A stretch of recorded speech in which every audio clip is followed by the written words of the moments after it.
Hello नमस्कार साथियों, कैसे हैं आप लोग। उम्मीद करता हूँ अच्छे होंगे। स्वागत है आपका अपना चैनल स्टडी ऑनलाइन क्लास में।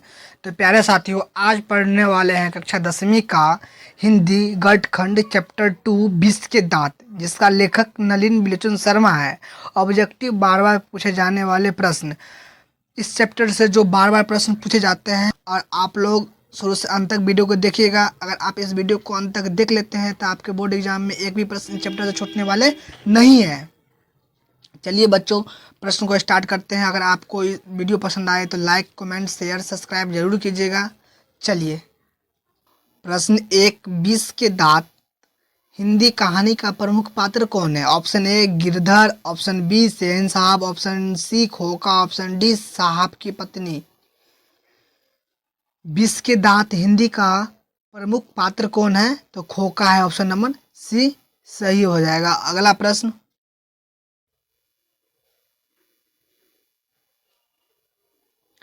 प्रश्न दो, झोपड़ी और महल की लड़ाई में अक्सर कौन जीतेगा। ऑप्शन ए महल वाले, ऑप्शन बी झोपड़ी वाले, ऑप्शन सी दोनों, ऑप्शन डी इनमें से कोई नहीं। झोपड़ी और महल की लड़ाई में अक्सर कौन जीतते हैं, तो दोनों जीतते हैं। जो प्रश्न तीन, विष के दांत हिंदी के रचयिता कौन है। Option A Amarkant, option B Nalin Bilochan Sharma, option C Jitendra, option D Max Muller. तो हिंदी के दांत कहानी के रचयिता कौन है, तो नलिन बिलोचन शर्मा है। ऑप्शन नंबर बी सही हो जाएगा। प्रश्न चार, सीमा, रजनी, आलो, शेफाली, आरती पांचों किसकी बहनें थी। ऑप्शन ए मदन की, ऑप्शन बी खोका की, ऑप्शन सी लेखक की, ऑप्शन डी साहब की। तो सीमा, रजनी, आलो, शेफाली, आरती पांचों किसकी बहन थी, तो खोका की थी। ऑप्शन नंबर बी सही हो जाएगा। अगला प्रश्न, प्रश्न पाँच, किसके अनुसार सेनों ने सिद्धांतों को भी बदल लिया था। ऑप्शन ए बेटियों के अनुसार, ऑप्शन बी खोका के अनुसार, ऑप्शन सी मदन के अनुसार, ऑप्शन डी गिरधर के अनुसार। तो किसके अनुसार सेनों ने सिद्धांतों को बदल लिया, तो खोका के अनुसार बदल लिया। ऑप्शन नंबर बी सही हो जाएगा। प्रश्न 6, ऐसे ही लड़के आगे चलकर चोर डाकू बनते हैं, यह पंक्ति कहानी के किस पात्र ने कही है। ऑप्शन ए सेन साहब की धर्मपत्नी, option B Girdhar, option C Sen साहब, ऑप्शन डी सोफर। तो ऐसे ही लड़के आगे चलकर चोर डाकू बनते हैं, किसने कहा था, तो ऑप्शन नंबर सी कहा था, यानी सेन साहब कहा। तो ऑप्शन नंबर सी सही हो जाएगा। प्रश्न सात, सेन साहब की कार की कीमत है। Option A 7,500, option B 8,500, option C 9,500, option D 7.5 lakh. तो सेन साहब की कार की कीमत कितना है, तो 7,500 है। ऑप्शन नंबर ए सही हो जाएगा। अगला प्रश्न, सेन साहब की आंखों का तारा है। Option A car, option B खोका, ऑप्शन सी खोखी, ऑप्शन डी उपयुक्त सभी। तो सेन साहब की आंखों का तारा कौन है, तो खोका है। ऑप्शन नंबर बी सही हो जाएगा। प्रश्न 9, मोटर को कोई खतरा हो सकता है तो डॉट डॉट से। बच्चों वीवीआई प्रश्न है, आप इसको जरूर याद कीजिएगा। इम्पोर्टेंट है, आने की संभावना अधिक है इसको, इसलिए आप इसको ज़्यादा याद कर लीजिएगा। प्रश्न 10, विष के दांत पाठ की विधा है। ऑप्शन ए निबंध, ऑप्शन बी व्यक्ति चित्र, ऑप्शन सी कविता, ऑप्शन डी कहानी। तो विष के दांत की विधा कौन सी है, तो कहानी है। ऑप्शन नंबर डी सही हो जाएगा। अगला प्रश्न, प्रश्न 11, हिंदी कविता में प्रपद्यवाद के प्रवर्तक कौन है। Option A Amarkant, option B Ramvilas Sharma, option C Nalin Bilochan Sharma, option D Ashok Vajpeyi. Hindi कविता में प्रपद्यवाद के प्रवर्तक कौन है, तो ऑप्शन नंबर सी सही हो जाएगा, नलिन बिलोचन शर्मा।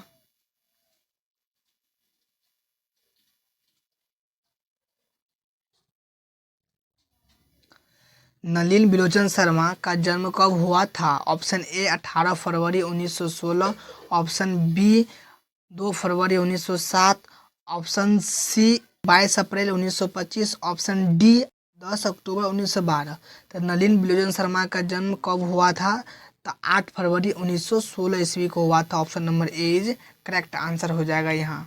अगला प्रश्न बच्चों, ये वीवीआई प्रश्न है, इसको याद जरूर कर लीजिएगा। इमिडिएटली इसको याद कर लीजिएगा, क्योंकि पूछने की संभावना 100% इसको बनती है। आप लोग इसे ज़रूर याद कर लीजिएगा। और जो प्रश्न आपको याद नहीं है उसे नोटबुक में ज़रूर लिख लीजिएगा आप लोग।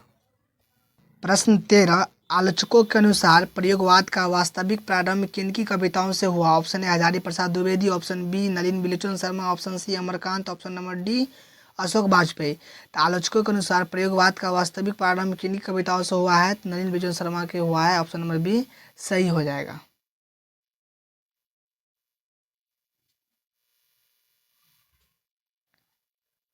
प्रश्न 14 बच्चों बहुत वीवीआई है, इसको जरूर याद कर लीजिएगा। वीवीआई प्रश्न है, मोस्ट इम्पोर्टेंट, पूछने की संभावना अधिक बनती है।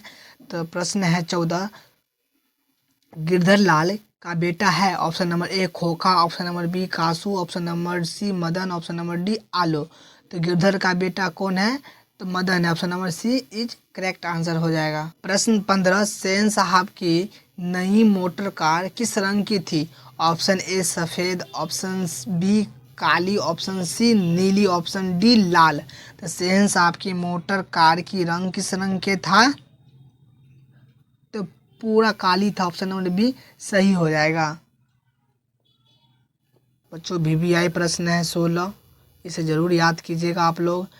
मदन किसका बेटा है? ऑप्शन नंबर ए सेन साहब की, ऑप्शन नंबर बी गिरधर लाल का, ऑप्शन नंबर सी सोफर का, ऑप्शन नंबर डी खोखा का। मदन किसका बेटा है? तो गिरधर लाल का बेटा है। ऑप्शन नंबर बी सही हो जाएगा।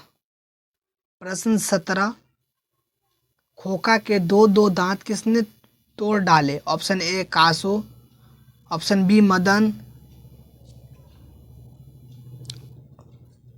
Option C Girdhar Lal, option D Sen Sahab. तो खोखा के दो दो दांत किसने तोड़ डाले? मदन ने तोड़ डाले। ऑप्शन नंबर बी सही हो जाएगा। 18, खोखा जीवन के नियम का अपवाद था और यह अवास्तविक नहीं था कि वो घर के नियमों का भी अपवाद हो। यह गद्यांश किस पाठ का है? ऑप्शन नंबर ए विष के दांत, ऑप्शन नंबर बी शिक्षा और संस्कृति, ऑप्शन नंबर सी बहादुर, ऑप्शन नंबर डी मछली। तो खोखा जीवन के नियम का अपवाद तो था ही और घर के नियमों का भी अपवाद था। तो किस पाठ का है? तो विष के दांत पाठ का। ऑप्शन नंबर ए सही हो जाएगा। सेन साहब अपने बेटे खोखा को क्या बनाना चाहते थे? Option A doctor, option B खिलाड़ी, ऑप्शन सी बिजनेसमैन या इंजीनियर, ऑप्शन डी पत्रकार। तो सेन साहब जो थे वो अपने बेटे को बिजनेसमैन या इंजीनियर बनाना चाहते थे। ऑप्शन नंबर सी सही हो जाएगा। प्रश्न 20, सेन साहब की नई मोटर कार की पिछली बत्ती का लाल शीशा किसने चकनाचूर किया था? Option A Madan, option number B kasu, option number C chauffeur, option number D इनमें से कोई नहीं। तो सेन साहब की मोटर कार की पिछली वाली बत्ती को किसने चकनाचूर कर डाला था? तो मदन ने कर डाला था। ऑप्शन नंबर ए सही हो जाएगा। वीवीआई प्रश्न है 21, इसे ज़रूर याद कीजिएगा और नहीं याद हो तो नोटबुक में ज़रूर लिख लीजिएगा। चलिए प्रश्न को स्टार्ट करते हैं। गिरधर लाल सेन साहब की फैक्ट्री में क्या था? ऑप्शन ए किरानी, option B driver, option C accountant, option D इनमें से कोई नहीं।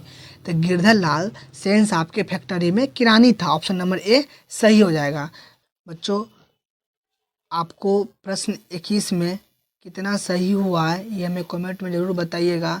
अगर आपका 21 में से 15 सही होता है तो आपकी तैयारी बहुत अच्छी है। इस प्रकार हमारे साथ मिल कर के आप बोर्ड एग्ज़ाम तक चलिएगा साथ, और हम हर रोज़ ऐसे ही चैप्टर वाइज करके हिंदी का, एसएसटी का, साइंस का, मैथमेटिक्स का पढ़ाते रहेंगे। आप लोग देखिएगा। अगर पसंद आए तो लाइक शेयर कमेंट ज़रूर कीजिएगा। धन्यवाद।